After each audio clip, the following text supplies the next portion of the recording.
Ya, está grabando.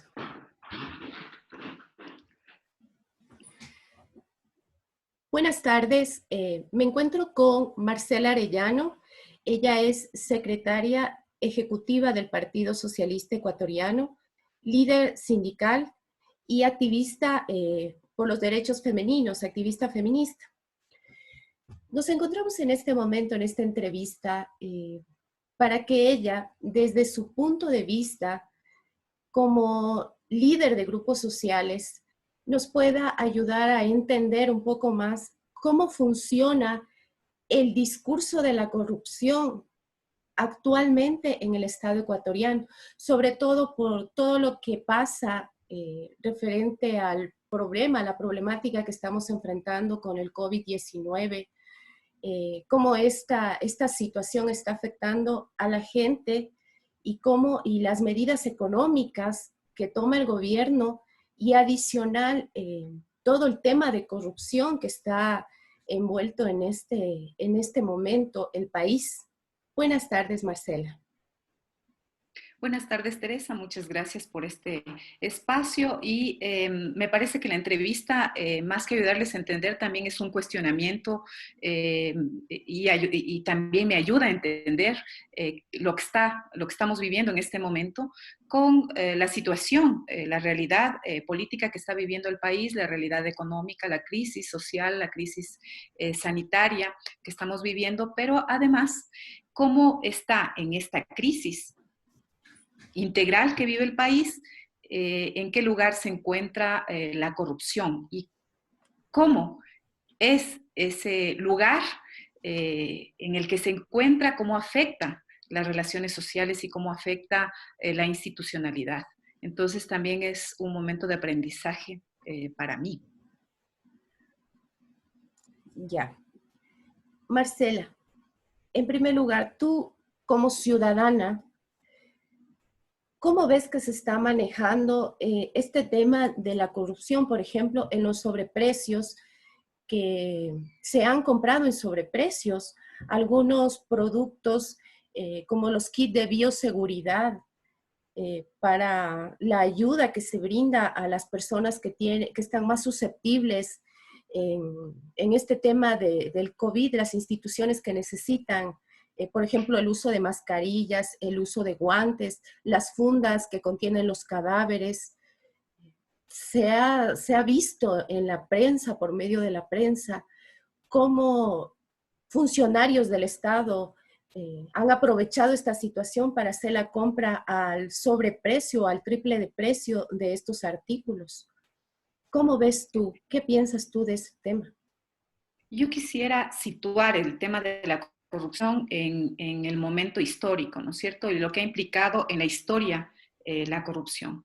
La corrupción es, diría, desde mi punto de vista de mujer socialista, ¿no? Desde mi punto de vista socialista, marxista, la corrupción inicia, avanza y se desarrolla al mismo tiempo que se desarrolla el Estado de carácter capitalista. La corrupción es una forma de acumulación del capital.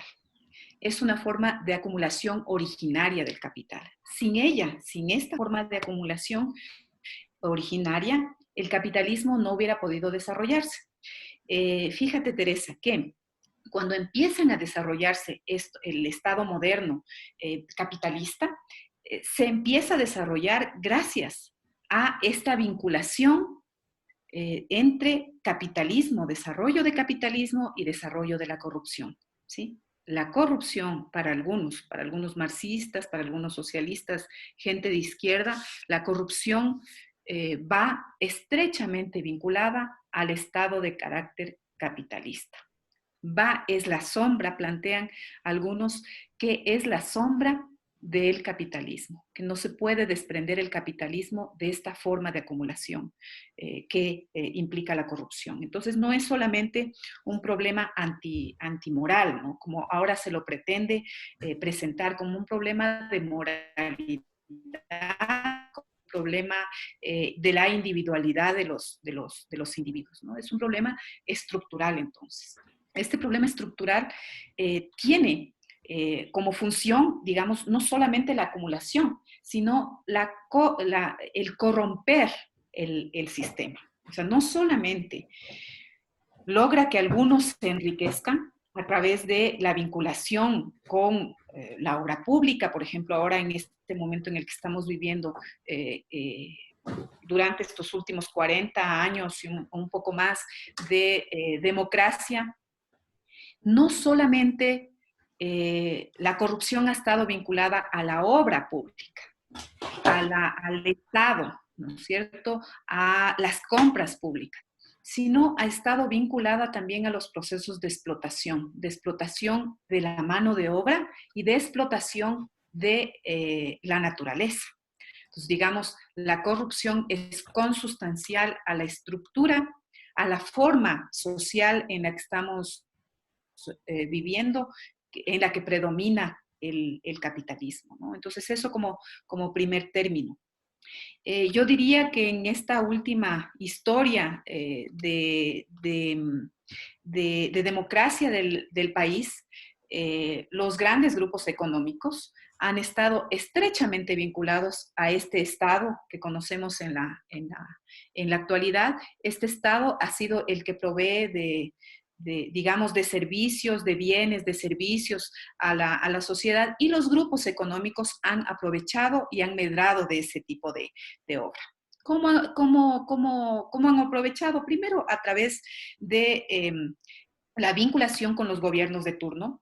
Los grupos económicos, digamos, de una o de otra tendencia, se han vinculado permanentemente con los gobiernos que han ingresado a la administración del Estado, y esa vinculación se da a través de la entrega de obra pública que puede ser sobrepreciada, ¿no? Si ustedes se fijan, durante los últimos 10 años ha habido sobreprecios hasta del 300%. ¿Sí? Y de disminución de la calidad de esa obra pública. Segundo, por ejemplo, a través de los contratos petroleros y mineros.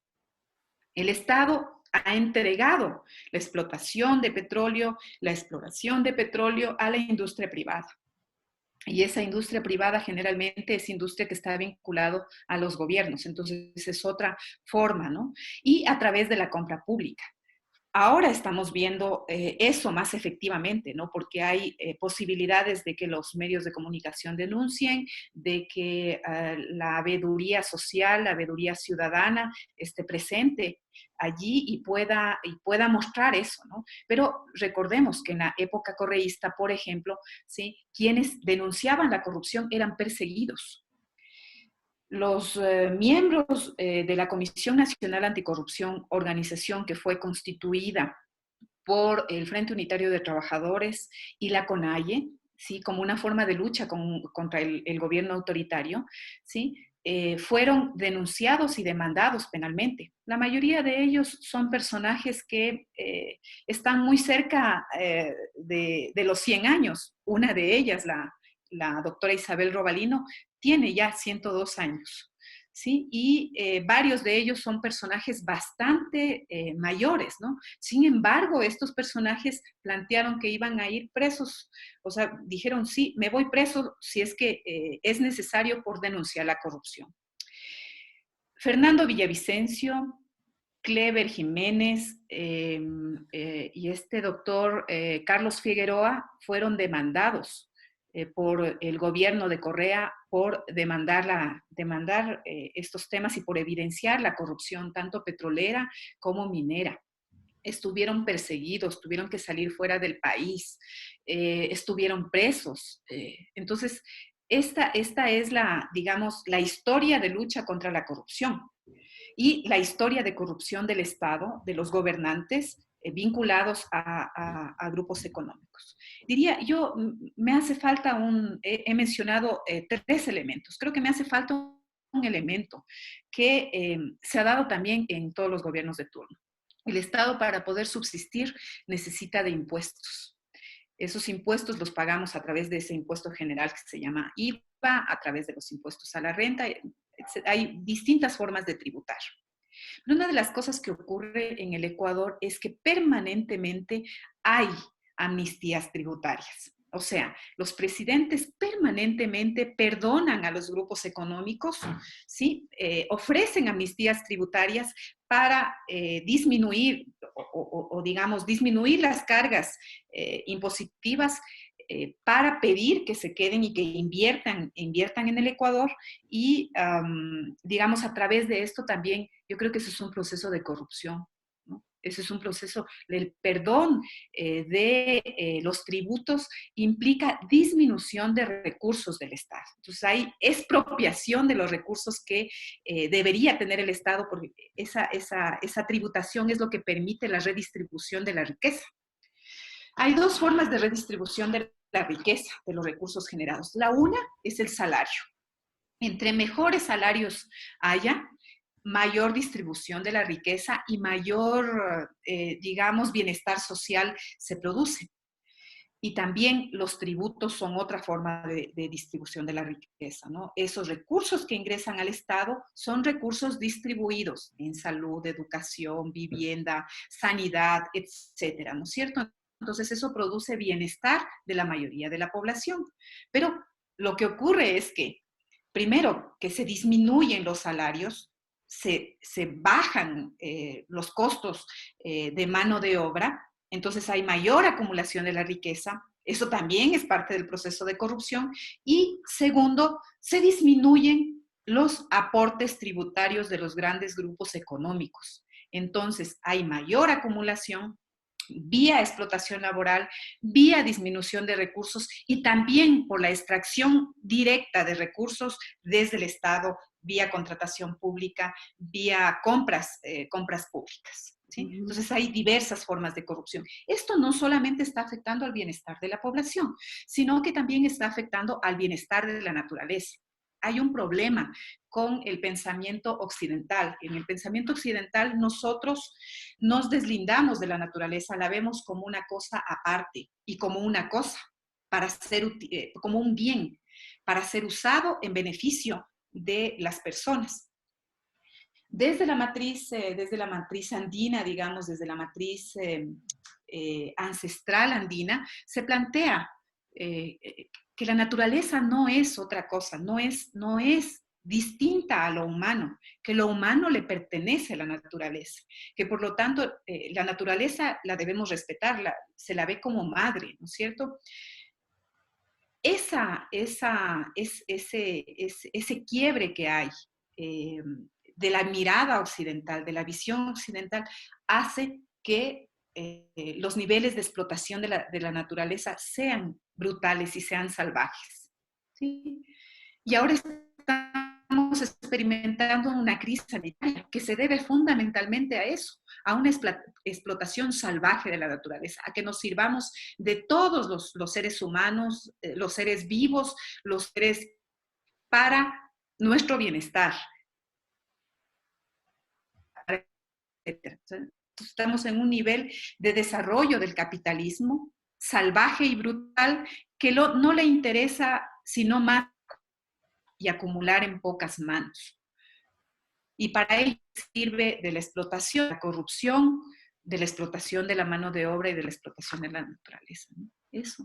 Me parece que ese es el lugar que ocupa la corrupción en este gran todo social, ¿no es cierto? La de propiciar mayor acumulación en pocas manos, la de propiciar bienestar para unas personas en detrimento de la naturaleza y en detrimento de los seres humanos.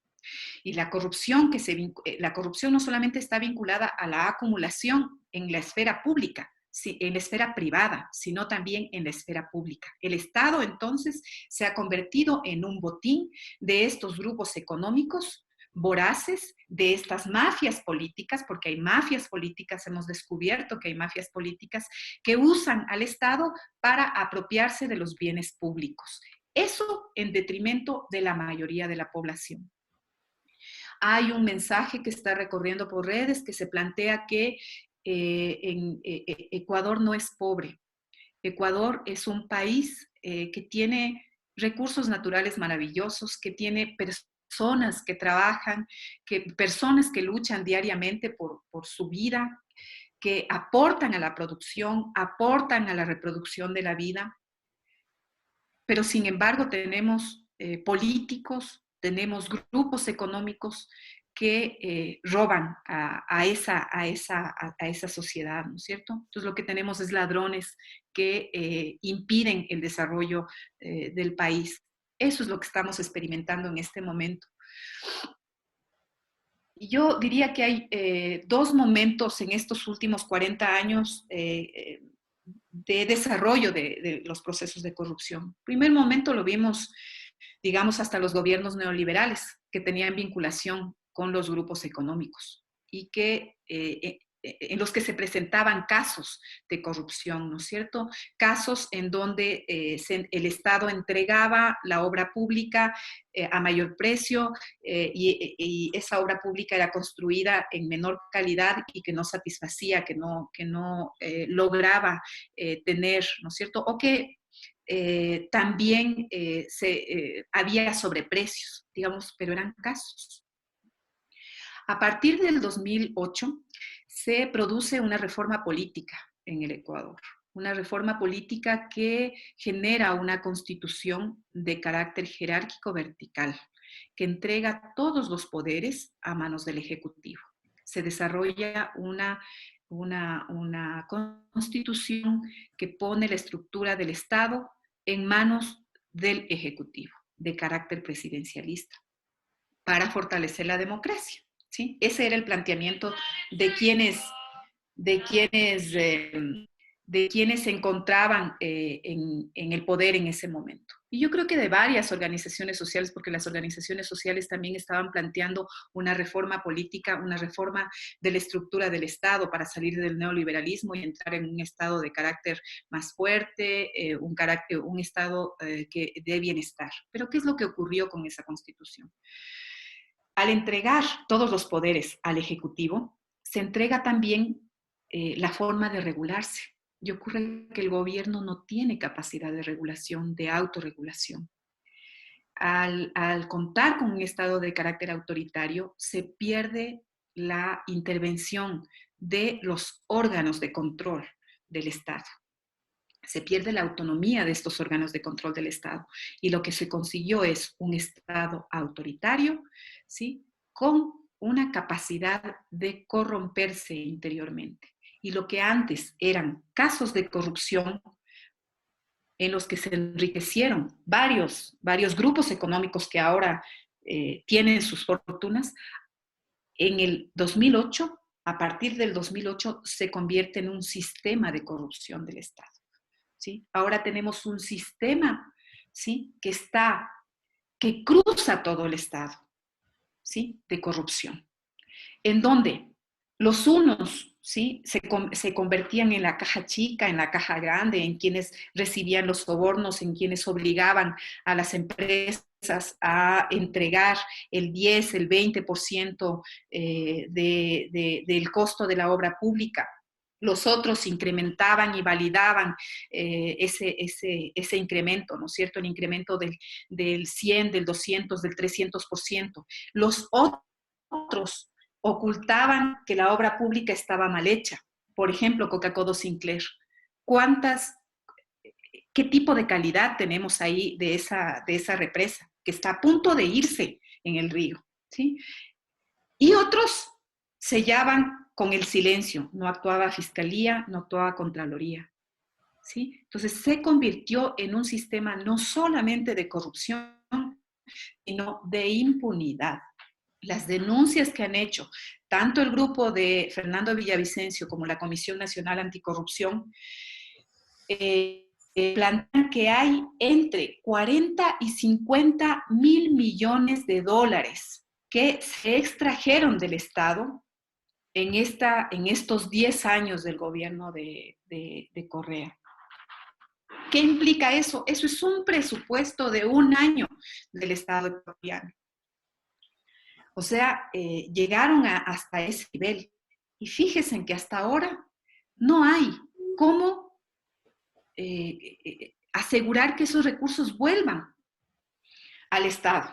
pero tampoco hay cómo meterles presos a los responsables de esta corrupción. ¿Cuáles eran las formas en las que se apropiaban de los bienes públicos? Uno, que todas las obras públicas fueron entregadas a dedo a las empresas que construían, ¿no? Toda la obra pública fue realizada a través de estados de emergencia. Entonces, no había necesidad de licitación, no había necesidad de proceso previo a la entrega de la obra. Se entregaba directamente a una empresa, ¿no es cierto? Esta empresa entregaba los sobornos a los funcionarios vinculados a las más altas esferas gubernamentales, ¿sí? Y obviamente después todo quedaba en silencio porque la Asamblea había perdido su función de fiscalización, porque se tenía total control de los órganos de control que son Fiscalía y Contraloría, que este instrumento del Consejo de Participación Ciudadana, que es el quinto poder del Estado, sirvió para validar y garantizar eso, y para que sea el gobierno, sea el ejecutivo, sea el presidente Correa, el que designe todas las autoridades de control. Entonces, todo estaba amarrado, ¿sí? Ese es el esquema que funcionó. Las organizaciones sociales, las organizaciones políticas de izquierda plantearon la necesidad de reinstitucionalización del Estado, o sea, de cambiar la institucionalidad, esa institucionalidad corrupta. Y se planteó la elección del Consejo de Participación Ciudadana. Eso no se pudo llevar a consulta, porque eso tenía que pasar o tiene que pasar con un proceso de reforma constitucional. O sea, se necesita un acuerdo social, político, con organizaciones sociales y organizaciones políticas para transformar esa estructura del Estado. No se ha logrado ese acuerdo, porque los grupos económicos que quieren llegar al poder del Estado, ¿sí? Representados en partidos políticos como el Partido Social Cristiano o como Creo, que intentan llegar nuevamente al control del Estado, al control político del Estado, no quieren que se cambie esa estructura jerárquico-vertical, porque desde ahí pueden controlar todo, igual que ocurrió en época de Correa. Entonces, por eso no se ha logrado un acuerdo nacional que provoque una reforma política. Y lo que se hizo fue poner paños de agua tibia a través de esta comisión, de este Consejo de Participación Transitorio liderado por Julio César Trujillo, ¿sí? Que permitió revelar los actos digamos, evidenciar los actos de corrupción, pero que también permitió cambiar algunas autoridades del Estado. Por ejemplo, la Corte Constitucional, por ejemplo, la Fiscalía y, por ejemplo, la Contraloría. Esas tres instituciones han permitido evidenciar los actos de corrupción y combatir la impunidad. Ahora, nosotros pensamos que esas denuncias, esos actos que están siendo investigados, todavía son actos, digamos, de muy bajo perfil, que no evidencian la gran corrupción y la gran venta del Estado a las empresas transnacionales, a los grupos de poder económicos, ¿no? Y lo que estamos viviendo en este momento refleja eso. Este gobierno de Moreno permitió o planteó, su discurso era cirugía mayor contra la corrupción. Y ocurre que hay casos de corrupción que diariamente se conocen, ¿no? Casos de corrupción que están vinculados, por ejemplo, ahora con la compra pública. Ya no hay plata para la obra pública. Entonces, la corrupción se ha ubicado en la compra pública. Y en este momento de crisis, los hospitales, los ministerios que están haciendo compras para enfrentar la crisis sanitaria son los que están teniendo los mayores casos de corrupción. Entonces, la gente está indignada mirando eso, pero para algunos de nosotros esta corrupción es una corrupción muy débil todavía, o sea, se está persiguiendo lo que está encima. Sí, porque me parece que la gran corrupción está o va a estar el momento en el que se realice la privatización del sector, la empresa pública, la presión de la refinería, TAME, por ejemplo, etcétera. Allí van a estar ubicados los casos de corrupción. Entonces yo diría que además la corrupción no solamente ha estado vinculada con este tipo de Estado fuerte, autoritario, sino también con este proceso de neoliberalismo que estamos viviendo en este momento, ¿no? En este momento el Estado se ha convertido en un Estado de carácter neoliberal, en un Estado que se ajusta, que se vuelve más pequeño, ¿no es cierto? Y para volverse más pequeño, una de las premisas es la entrega de empresas públicas al sector privado. Y ahí también se van a dar casos de corrupción. No sabemos todavía, por ejemplo, cómo se están manejando los contratos petroleros, los contratos telefónicos, los contratos mineros. En Ecuador sigue siendo una economía de carácter primario exportador. En ese carácter de economía primaria exportadora se le está apuntando a la minería, un país minero. Y en este momento, las empresas mineras vinculadas con China y Canadá se están llevando la tierra, o sea, no hay procesamiento de la tierra, de la extracción de la tierra y la extracción de minerales acá en el Ecuador. Se llevan containers de tierra y en la tierra va todos los minerales. Entonces, nosotros nos estamos volviendo exportadores de nuestra tierra, de nuestra riqueza. Ahí puede ir oro, níquel, cobre, estas tierras ricas en minerales, ¿no? No sabemos que se están exportando. No sabemos si es que eso, por lo menos están pagando algo al Estado. Entonces, estamos vendiendo nuestra patria. Se plantea que para poder pagar la deuda externa con China hay procesos de negociación y de venta de nuestro oriente.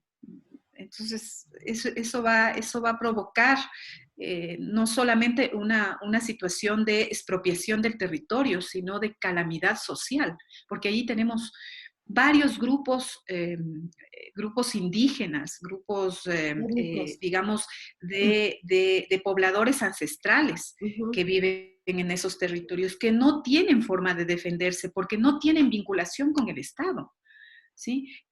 Y además el Estado apoyando a las empresas mineras para la expropiación de sus territorios. Eso es lo que estamos viviendo en este momento. Entonces, hay ya desde el 2000, me parece que desde el 2015, hubo fallecimientos, muertes por tortura, ¿sí? Allí no hubo ninguna investigación, el Estado no investigó. Hay 2 muertos líderes sociales indígenas que eran luchadores contra las mineras que se estaban asentando en territorios ancestrales, que fueron asesinados con tortura. No hay investigación de ese proceso. Y eso ocurrió en el gobierno, en un gobierno que se autodenominaba como socialista del siglo XXI.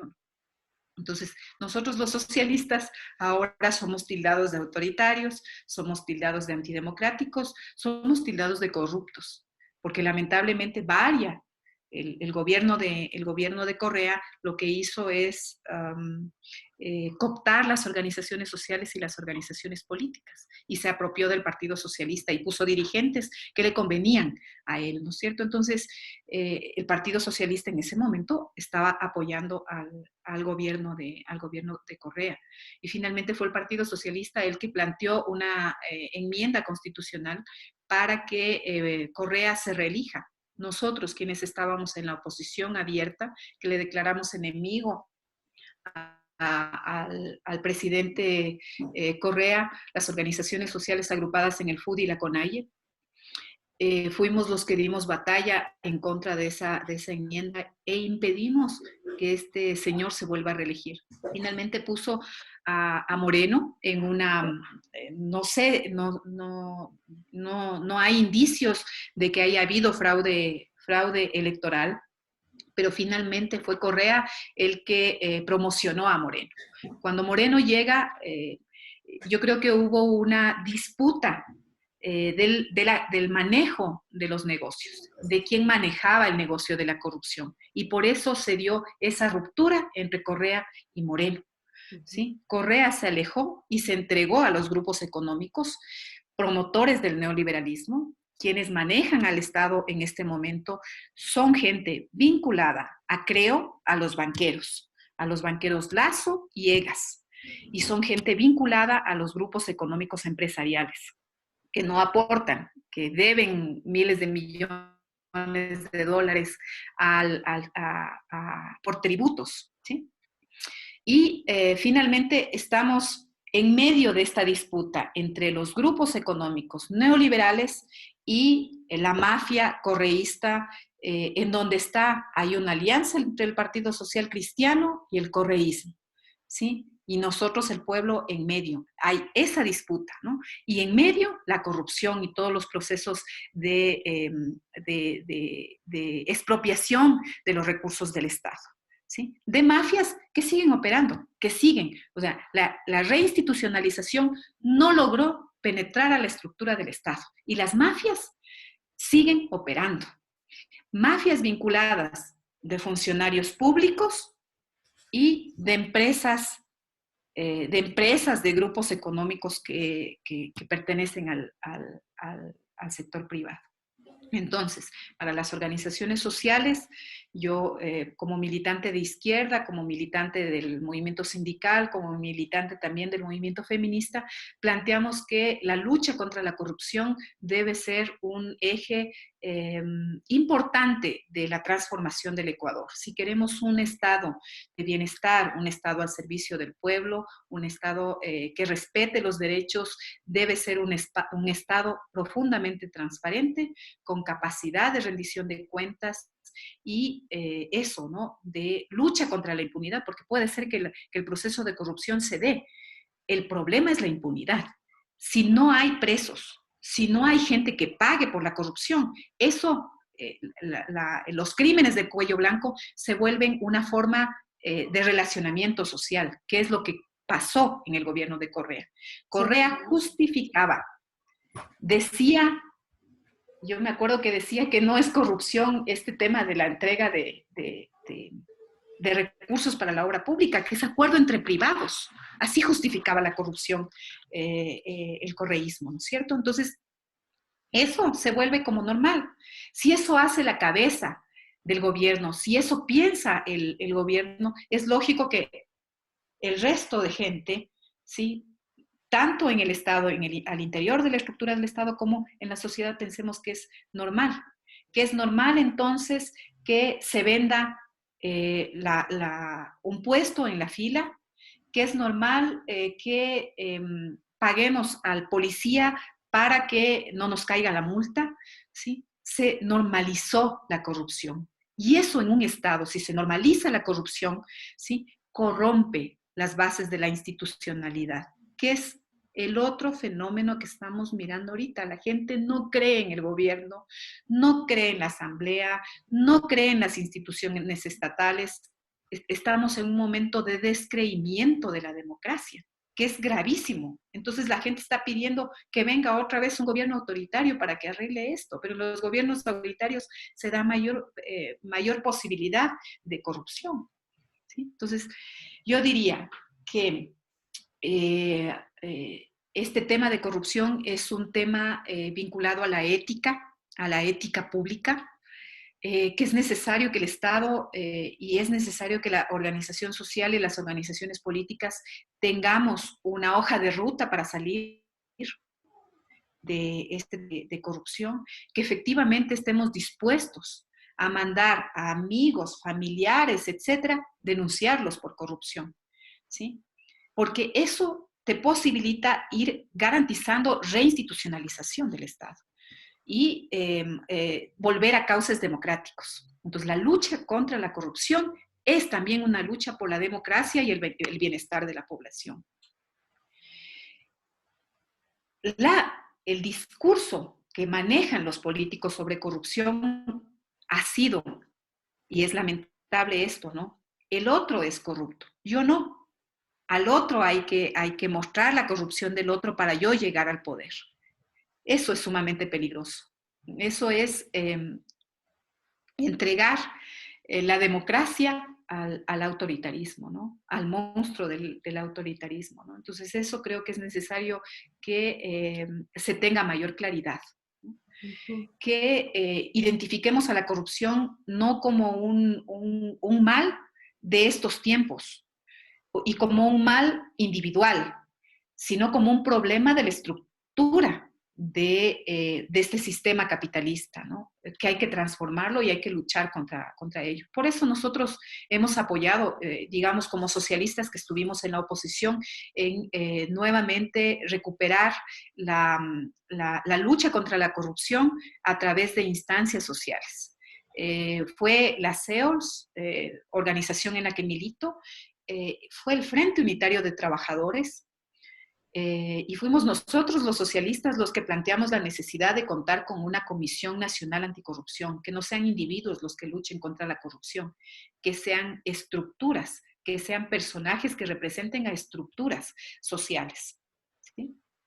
Y que esa lucha contra la corrupción sea planteada no lucha contra individuos, sino lucha contra una estructura de impunidad que permita transformar esa situación y lograr un Estado transparente, un Estado al servicio del bienestar de la población.